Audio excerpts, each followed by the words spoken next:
Hi guys, so today I'm going to be talking about mental health, demons, and duality. So this will be fun. Let's talk about demons.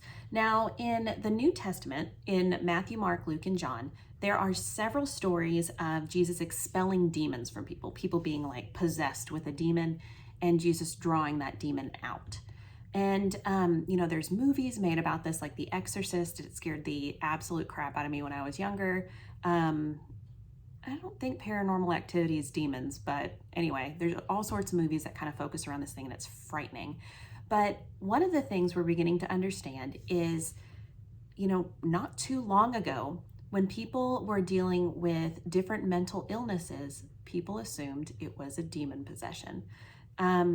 So one of the things that we're kind of becoming to understand in Scripture, and this isn't every case, in some of the cases when Jesus was expelling demons, he was actually curing people of mental illness, whether it be schizophrenia or bipolar disorder or, anything else. There's so many different facets of mental health, but we believe that Jesus was actually curing some mental illness in this.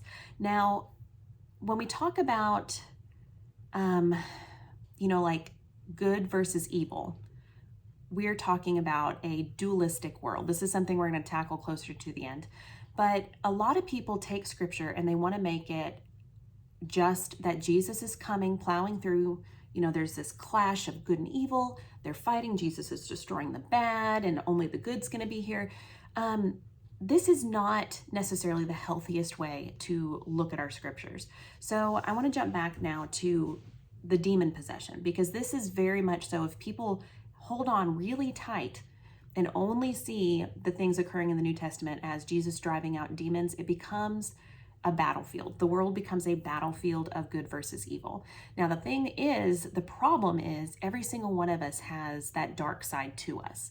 It's, we call it concupiscence. It's essentially this desire to sin, or as what sin means is to miss the mark. We have a desire to miss the mark. And demon possession is not really that common of a thing. One of the things in recent times, our exorcist in the diocese actually goes out with a psychiatrist. Like the person, if someone says, this person has a mental illness, this person is possessed by a demon, we actually send out a psychiatrist to evaluate them and make sure that that is actually what they're suffering from. There are records, like from really recently, and this isn't necessarily in the Catholic Church, but there's records recently where people have tried to drive out demons from people or assumed that a person was possessed, but the person was suffering from things like diabetes or, even in some cases, severe dehydration, and they ended up dying because people were like, it's a demon. No, they needed medical help. So, these are the kind of things that we need to be aware of. What kind of world are we living in? If God created the world and God said everything he created is good, we need to hold on to that. And we also need to understand what Scripture tells us about the devil. There are numerous scriptures about the devil. So this is something I want you guys to do for your first writing prompt. You guys are going to see a list of Scripture in this email. I want you just to pick one of them and describe to me what that Scripture is saying the devil is. What is the devil doing? Because, horror movies and things like The Exorcist, it depicts the devil as infesting a person and them talking weird and clawing things and their head spinning around. Our relationship with evil is not really that.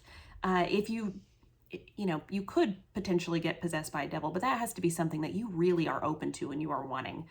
But in our everyday life, the tangling with the devil that we're doing is a little bit different.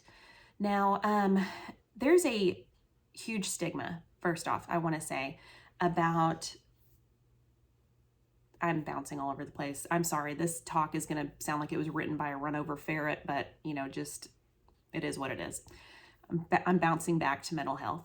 Now, one of the things that I want everybody to understand is mental health has a huge stigma. It is very much so a priority. There should be a priority of yours and of mine to break down the taboo about this. When I told my parents that I was going into therapy, my father told me that it's because I just simply don't know how to deal with life. Like basically that like you're weak thing. And that was pretty devastating because it was like, no, I'm having panic attacks. I need help. I have all of these things happening. And it was, well, you're weak. But here's the thing. I also had asthma and I took an inhaler. So there was an issue with my lungs. I took an inhaler and there's no taboo about that. I broke my arm and I wore a cast. There's no taboo about that. I had a broken arm. If I'm struggling though with the way that I'm feeling, the way that I'm thinking, or the way that I'm functioning, that is something that it's healthy to address. It's not a bad thing. It's not an embarrassing thing. And actually, I was reading an article written by a bishop, and he said that mental illness, what was his wording? Mental illness is the invisible disorder. So there are people suffering all around us from different kind of mental illness, and they're not getting help, and they can't ask for help, because the thing is if you see someone laying on the sidewalk with a broken leg, you're going to be like, call the doctor, take them to the hospital. But a lot of people who are struggling with their mental health walk around every day and put a mask on and pretend that they're not. So that's my little like sticking mental illness in between demons, and but like I said, we're bouncing all over the place. So now I want to kind of jump down to dualistic worlds. So Jesus, in Matthew 4 verse 24, Jesus exposes that there are three parts of us that need to be cared for: the mental, the physical, and the spiritual. That's my spiritual. The mental, physical, and spiritual. The thing is, if one of those is not cared for, if it's out of whack, everything else in you will suffer. If you are struggling in your spiritual life, that will bring a certain darkness to your life. If you are struggling physically, that will bring a different kind of darkness to your life. If you're struggling mentally, that will also bring a type of darkness into your life. It's very difficult. Here's your second writing prompt. I want you to talk about yourself and examine where your mental, physical, and spiritual well-being is. Okay? It doesn't have to be super long, but I want you to describe those three things. And there's going to be one more writing prompt after that. So, when we think about that, we also need to look at, how is my spiritual life affecting those things, me mentally, spiritually, and physically? So Jesus exposes this. These are the things that we need to care for. Now, are we spiritually religious, or are we striving for a relationship with God? It was said that people who are seeking out religion or to be a part of a religion are ones that are afraid of hell. So I'm doing things the proper way because I'm going to go hang out with God after I die, which is, like, yay, chill with God. That's cool. But if we are looking at the world as a battlefield, it's almost omitting the love portion. So if we have a world where good and evil, just like a Disney movie, are fighting each other, and you are a warrior and fighting the good fight and dispelling demons and all of those kind of things, how is it when you are in a relationship with a God who is basically a general instead of a God of relationship? Now, I'm going to read you guys a poem. This is super cheesy, but it's a poem that was actually cited in a book that I really loved, and this meant something to me. This poem is about our relationship with God, and it's about our relationship with God when we put a wall up, when we're saying, I'm not ready to go deep into this with you. I don't want this, because it's scary. It requires vulnerability on your part. It requires exposure on your part, and that's really hard. But our relationship with God is not meant to be us participating in this battle he needs to win between good and evil, because first off, believing that God even needs our assistance to defeat evil is essentially against God, against who God is, okay? God died for you. He saved your soul. God already won, okay? So this idea that God needs us to like fist fight the demons, it doesn't really go with our all-powerful, all-knowing, ever-existing God, who is a God of love, okay? Now I want to read you this poem. After I read this poem This is your third part of the writing prompts. Remember, scripture, mental, physical. Oh, I didn't mean to do that. Scripture, mental, physical, and spiritual. And then I want a response to this poem and what it means to you regarding God. So this is a super short video and a super long writing section. I apologize. All right, this poem is called Breathing Underwater. I built my house by the sea, not on the sands, mind you, not on shifting sand. And I built it of rock, a strong house by a strong sea. And we got well acquainted, the sea and I, good neighbors.